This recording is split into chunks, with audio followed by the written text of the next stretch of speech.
यार एनवायरमेंट, ये जो दोस्तों चैप्टर है, ये प्यारा चैप्टर, नन्ना मुन्ना चैप्टर पेपर में आता है 5 नंबर का, यानी 5 नंबर के क्वेश्चन इसमें से तय हैं। किस किस टॉपिक से आएंगे वो भी मैं तुम्हें स्टार्टिंग में ही बता देता हूं। आज बता रहा हूं 2026 के पेपर के अंदर आर इन्वायरमेंट में से जो क्वेश्चन आएगा वो आएगा 10% लॉ, यानी फूड चेन से एक क्वेश्चन आ सकता है, एक क्वेश्चन ओजोन लेयर से आ सकता है, एंड बायोमैग्निफिकेशन से एक छोटा सवाल पूछा जा सकता है। ये 3 टॉपिक सबसे इंपॉर्टेंट है, इन्हीं से ही मेनली सवाल आता है।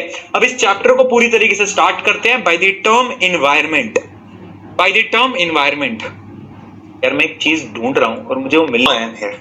आज सारी प्रॉब्लम आज ही आएंगी क्या एक ही दिन में क्लास में?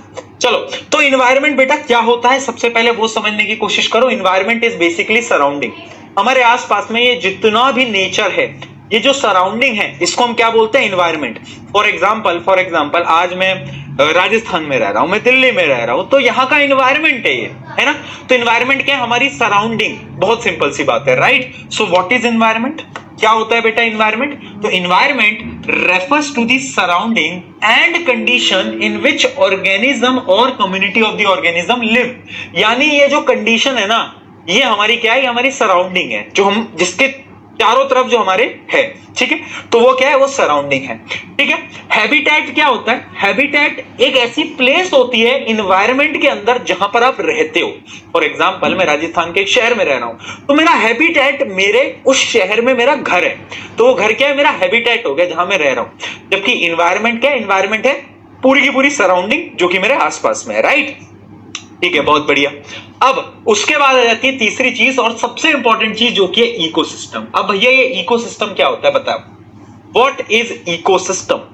ये क्या है भैया? ये कौन सा सिस्टम ये कौन सा सिस्टम है भैया? है इकोसिस्टम? कौन सा सिस्टम? देख भाई, इकोसिस्टम बहुत सिंपल है।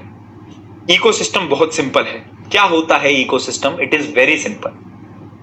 यार अगर आप देखोगे ना, आप लेक्स में जाओगे, लेक जहां पे होती है ना, लेक्स में ना पानी है, पानी में फिशेज हैं, छोटे छोटे प्लांट्स हैं, तो एक पूरा का पूरा क्या है? सराउंडिंग है। उस सराउंडिंग में लिविंग और नॉन लिविंग थिंग आपस में डिपेंडेंट है।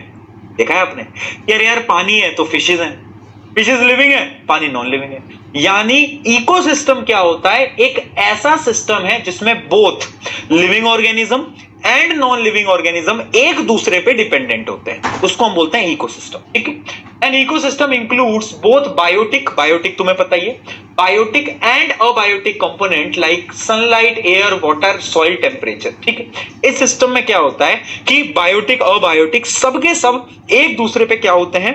डिपेंडेंट होते हैं, ठीक है? क्या होते हैं बेटा? डिपेंडेंट होते हैं। बहुत बढ़िया, बहुत बढ़िया, ठीक है? हाँ, एक दूसरे पे क्या है? डिपेंडेंट है। चलो, ये हो गया इकोसिस्टम। अब इकोसिस्टम के ना 2 टाइप होते हैं। क्या होते हैं 2 टाइप? आ जाओ देखते हैं।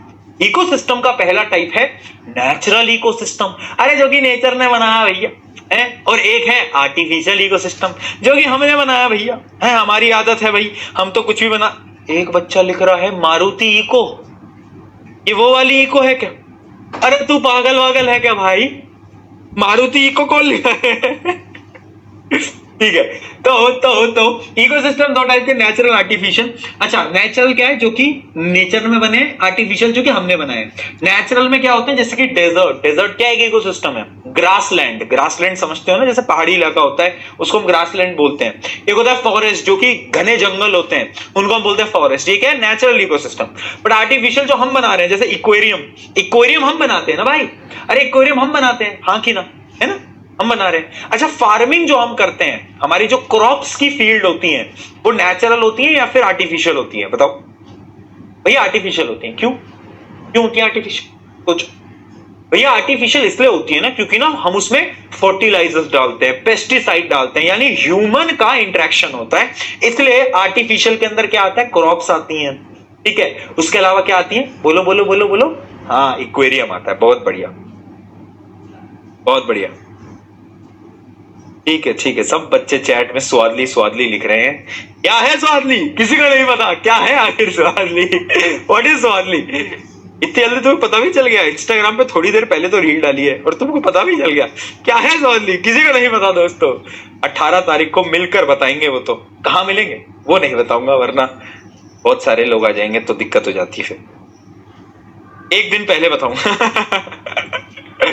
चलो चलो, यस। तो टाइप ऑफ इकोसिस्टम में नेचुरल में आपको पता है it exist in nature on its own, खुद के दम पे रहते हैं, जैसे कि terrestrial ecosystem, aquatic ecosystem, ponds, lakes वगैरह वगैरह। लेकिन आर्टिफिशियल के एग्जांपल क्या है? एक्वेरियम या तो गार्डन। गार्डन में घूम रहा है गार्डन से रोहित शर्मा याद आता है एक तो मुझे। तो एक्वेरियम, गार्डन और उसके अलावा क्रॉप फील्ड, ये सब क्या होते हैं? ये सब आर्टिफिशियल इकोसिस्टम होते हैं। यस बेटा, बहुत रटने वाला चैप्टर है बट मैं आपको समझा दूंगा, आप टेंशन मत लो। ठीक है, अगला टॉपिक है एक्वेरियम एज एन इकोसिस्टम। तो क्वेश्चन आ जाता है कभी कभार कि एक्वेरियम नेचुरल इकोसिस्टम है आर्टिफिशियल? तो याद रखना ये आर्टिफिशियल है। क्यों है आर्टिफिशियल?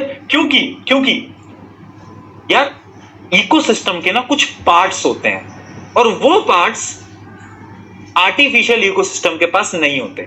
मैं समझाता हूं देखो, इकोसिस्टम के ना कुछ पार्ट्स होते हैं, कुछ कंपोनेंट होते हैं। दो प्रकार के कंपोनेंट है। एक होता है अबायोटिक कंपोनेंट, ये वो कंपोनेंट होते हैं जो कि जिंदा नहीं होते और मरे हुए होते हैं जैसे विंड, एयर, वाटर। हाँ, विंड और एयर तो एक ही बात हो गई ना विंड, वाटर वगैरह वगैरह, लाइट, टेम्परेचर। ठीक है, तो पहला तो होता है अबायोटिक कंपोनेंट यानी नॉन लिविंग कंपोनेंट। इसके अंदर क्या आते हैं? लाइट आते हैं। लाइट एक बहुत इंपॉर्टेंट फैक्टर है क्योंकि सनलाइट की वजह से ही जो पेड़ पौधे होते हैं वो अपना खाना बनाते हैं फोटोसिंथेसिस के थ्रू। एक होता है टेम्परेचर, एक अच्छा टेम्परेचर भी चाहिए होता है। एंड देन एटमॉस्फेरिक गैसेस जैसे कि ऑक्सीजन, CO2, इन सब गैसेस की रिक्वायरमेंट होती है। एंड लास्ट इज वाटर, सबसे इंपॉर्टेंट पानी। अगर पानी नहीं होगा तो भैया कुछ नहीं होगा। तो ये क्या है? ये कुछ अबायोटिक फैक्टर्स हैं। अबायोटिक क्या है? कंपोनेंट्स हैं इकोसिस्टम के। सिस्टम, इकोसिस्टम, दो component, biotic, abiotic. Non living component तुम्हें पता है। अब हम बात करते हैं जो कि इंपॉर्टेंट है, जो कि होता है बायोटिक कंपोनेंट। अब देखो, बायोटिक कंपोनेंट होते हैं लिविंग कंपोनेंट। अब इसके अंदर जो सबसे पहला कंपोनेंट आता है ना, वो सबसे इंपॉर्टेंट है, जो कि है प्रोड्यूसर। क्या होता है प्रोड्यूसर? कोई बताएगा? What is producer? भैया जो प्रोड्यूस करता है वही तो है। अरे क्या प्रोड्यूस कर रहा है? अरे खाना प्रोड्यूस करेगा भैया। कौन अपना खाना खुद बनाता है? भैया मम्मी बना लेती। अरे वो वाली बात नहीं कर रहा, ऑटोट्रॉफिक न्यूट्रिशन। याद आया? Autotrophic nutrition, yes. कौन करता था? Plants, green plants, right. तो सबसे पहले जो बायोटिक कंपोनेंट में आते हैं वो होते हैं प्रोड्यूसर, जो कि खाना खुद बनाते हैं। उसके अंदर आते हैं ग्रीन प्लांट्स। ठीक है, तो प्रोड्यूसर्स क्या होते हैं? Organisms capable of creating their own food, जो कि खुद का खाना खुद बनाते हैं। Those are called autotrophs, life process में पढ़ चुके हैं। तो पहले तो ये आते हैं ग्रीन प्लांट्स प्रोड्यूसर के तौर पे। फिर आता है सेकंड बायोटिक कंपोनेंट, जो कि है कंज्यूमर। पहले प्रोड्यूसर फिर कंज्यूमर। कंज्यूमर कौन? आप, मैं, हम सब। हम क्या करेंगे? हम कंज्यूम करेंगे, हम किसी और को कंज्यूम करेंगे। जैसे कि मैं पेड़ को कंज्यूम कर रहा हूं, कल को कोई मुझे कंज्यूम मुझे कोई क्यों कंज्यूम करेगा भाई? लेकिन अगर शेर आ गया तो कंज्यूम कर जाएगा भाई। तो हम सब क्या? हम कंज्यूमर है। तो कंज्यूमर कौन होते हैं? आर ईदर डायरेक्टली और indirectly dependent on producer for their food. ठीक है, जो फूड पे दूसरों पे डिपेंडेंट होते हैं। अब ये भी तीन प्रकार के, लास्ट में समराइज करा दूंगा, तो टेंशन मत ले बेटा। अरे ओ बेटा, सुनना मेरी बात, सुनना, मैं लास्ट में रिवाइज करा दूंगा। और ये जो लिख रहा है ना, रुद्र भाई के क्या हालचाल, बेटा तेरे हालचाल बिगाड़ दूंगा, रुद्र भाई के भी बिगाड़ दूंगा। ध्यान, इज्जत से पढ़ ले, दोनों की आज फील्डिंग सेट हो जाएगी। पढ़ लो चुपचाप पढ़ लो, ठीक। राधिका की मम्मी खा सकती है, ठीक है। कंज्यूमर आ गया समझ में। कंज्यूमर अब कितने टाइप के हो सकते हैं? जैसे एक कंज्यूमर होते हैं हर्बीवोर कौन होते हैं? जो कि प्लांट्स को खाते हैं। फिर आते हैं कार्निवोर शेर वेर, है ना। फ्लैश ईटर यानी टाइगर, लायन, जो मार के खाते हैं। फिर आता है ओमनीवोर हम होते हैं, जो कि प्लांट्स भी खा सकते हैं और एनिमल्स को भी खा सकते हैं। ठीक है, एक होता है पैरासाइट आपके सिलेबस में नहीं है इस टॉपिक में, तो ये आपको पढ़ने की जरूरत नहीं है। आपको बस ये तीन पता होने चाहिए, हर्बीवोर, कार्निवोर और ओमनीवोर। ठीक है भैया, तीनों तो पता है। और बताओ अभी कराऊंगा, समराइज कराऊंगा, तुम्हारे दिमाग में तभी जाएगा एक बार में, तुम्हारे दिमाग में कहां जाता है।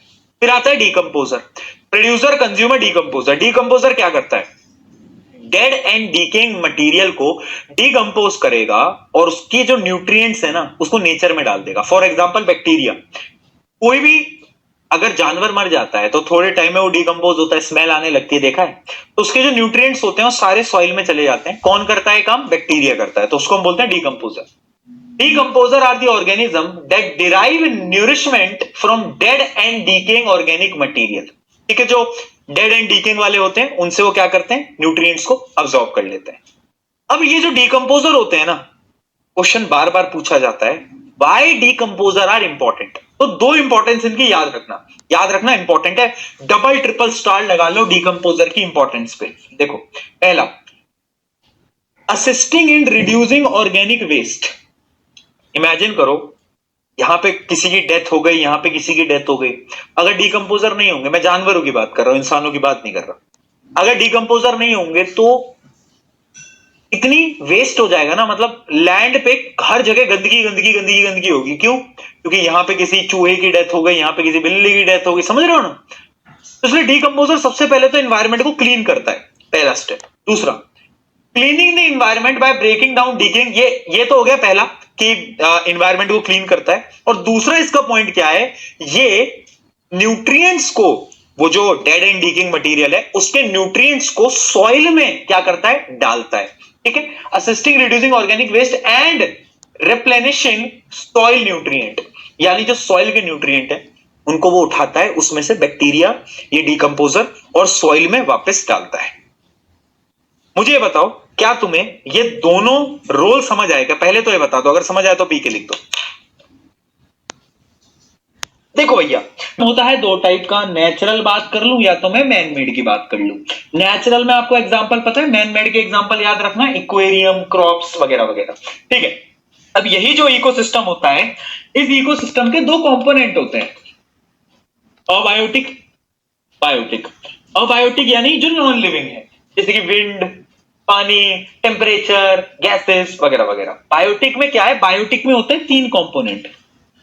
एक होता है प्रोड्यूसर, प्रोड्यूसर वो जो कि खुद का खाना खुद बनाता है, यानी ग्रीन प्लांट। फिर आता है कंज्यूमर, जो कि डायरेक्टली या इनडायरेक्टली प्रोड्यूसर पे डिपेंडेंट होता है। इसमें तीन होते हैं, हर्बीवोर, कार्निवोर, ओमनिवोर। ठीक है जी, बहुत बढ़िया। और फिर आता है लास्ट और सबसे इंपॉर्टेंट, जो कि है डिकम्पोजर।